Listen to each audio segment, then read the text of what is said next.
In Group 6, Scotland is under pressure to secure a spot in the round of 16 ahead of its showdown with arch-rival England. Although the Three Lions have already secured their place in the next round with 2 wins in 2 games, they still come out playing as if everything were still at stake. Paul Mariner of Ipswich Town scores a magnificent goal to give his team an early lead at the packed Santiago Bernabeu in Madrid.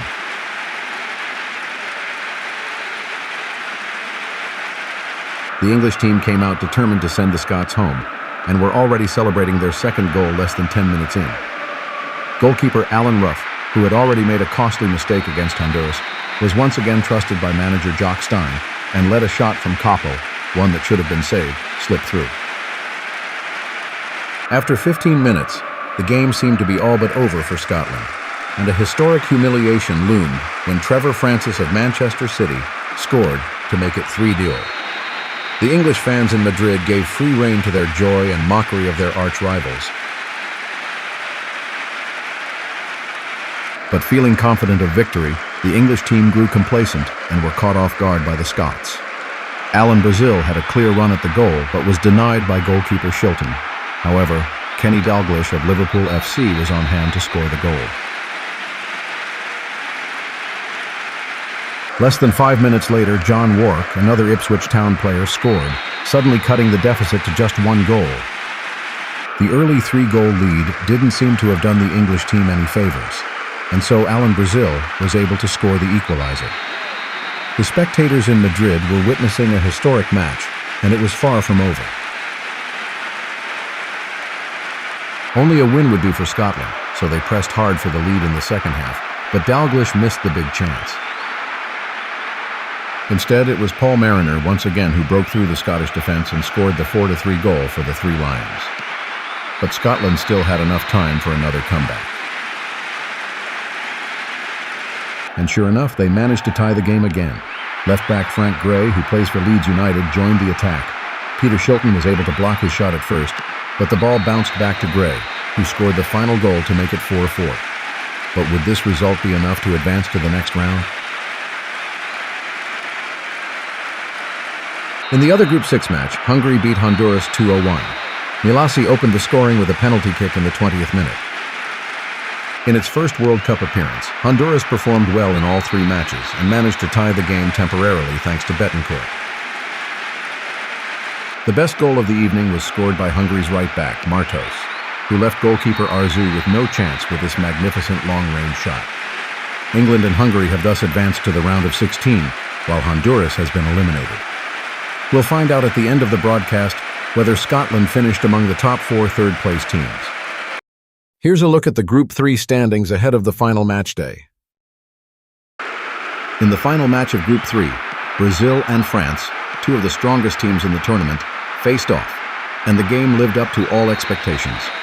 Just 3 minutes in, the Brazilians took the lead thanks to a goal by Falcao following an attack down the right flank.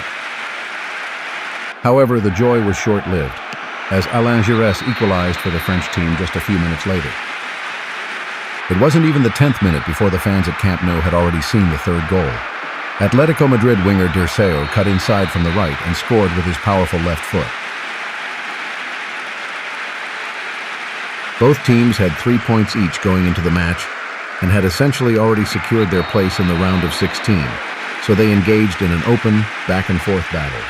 France tied the score again just before halftime thanks to Giroud. The second half continued at the same pace. Dirceu had another chance right away, but Ettore made a great save. After an hour, the fans were treated to a spectacular play that the Seleção capped off with their 3rd goal. Midfielder Carrezo first won the ball in his own half, and it was then quickly passed through Eder, Falcao, Socrates, Zico, and Dirceu before finally landing back at Cerezo's feet.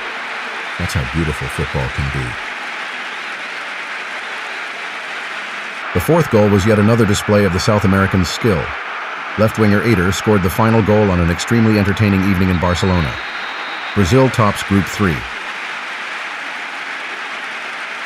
At the same time, Northern Ireland, which after 2 losses had only a theoretical chance of advancing, faced Austria and took an early lead thanks to Hamilton. After a solo effort by Krenkel, the ball found its way to Schachner, who has scored all 3 of his team's goals so far. Austria has drawn 1-1 in 3 matches, but that should normally be enough to secure a spot in the round of 16. In Group 5, everything was still up in the air going into the final match day. Belgium was in last place going into the match against Italy, and was therefore under pressure. Cherniatinski's shot initially bounced from one post to the other, but it was clearly behind the line. Aurealis's save came too late. The Royal Antwerp striker scored twice before halftime.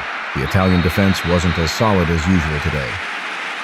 By the time Kuhlmann scored the third goal, it was clear that Italy had to do something, because with the standings so tight, every goal could be decisive. Italy seemed a bit too confident at first, but after conceding their third goal, they showed some fight and pulled one back to make it 1-3 thanks to Antonioni of Fiorentina.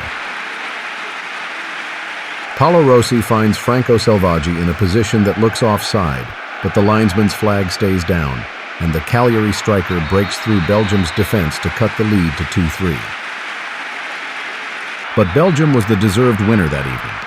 Vandenberg made it 4-2. Both teams were keeping an eye on the match between Algeria and Czechoslovakia, which was taking place at the same time. A bizarre own goal by defender Guendouzi gave the Czechoslovakians the lead just before halftime. With this result, they would finish first in the group. Algeria managed to equalize thanks to Assad. At the same time, Belgium was leading Italy 3-2, meaning all 4 teams now had 3 points. Due to its inferior goal difference, Czechoslovakia would suddenly find itself at the bottom of the group and would have to go home. The hero of the night was Sparta Prague midfielder John Berger, who put his team ahead with a header. At that moment, Italy was eliminated. But it wasn't just their own fans who had to thank Berger. The Italians did too, as he scored his second goal just a few minutes later, securing his team's place at the top of the group ahead of Belgium and Italy. Algeria would likely have advanced from the other groups. Group 2 also promised an exciting final match day, as all 4 teams still had a chance to advance. Midfielder Andriy Bal of Dynamo Kiev put the Soviet Union ahead with a long-range shot in their match against reigning world champions Argentina. But the South Americans turned the game around in the second half thanks to their center forward, Jorge Valdano, who plays for Real Zaragoza in Spain. Maradona was tightly marked and could barely make an impact. Ardiles, on the other hand, pulled off a stroke of genius, backheeling the ball to Bertoni, who found Valdano. Argentina tops Group 2.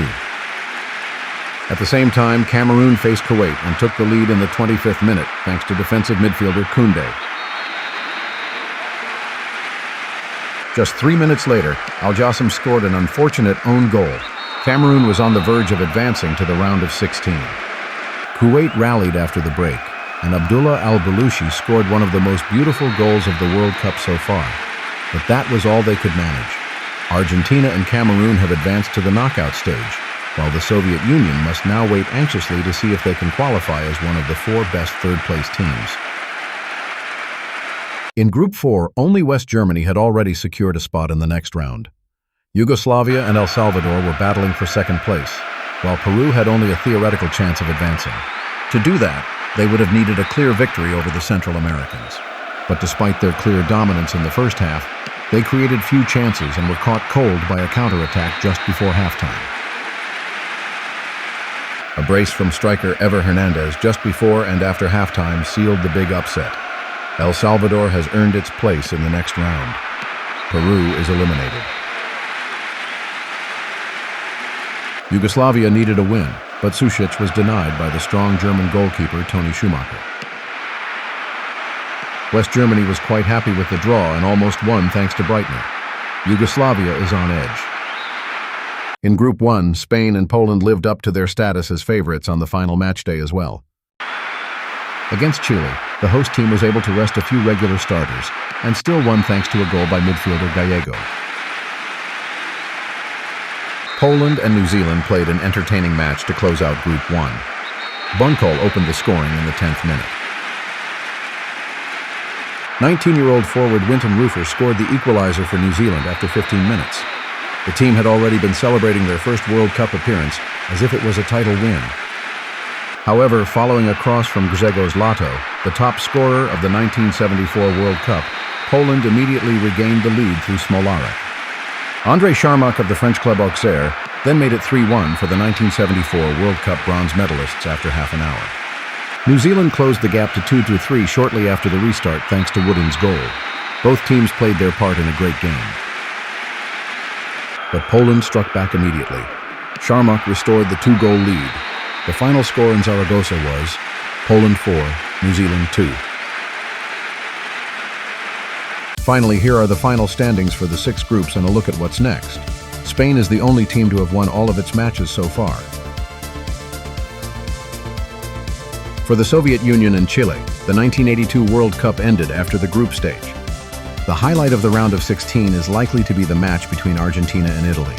Feel free to leave a comment below and let us know who you think is the favorite to win the title.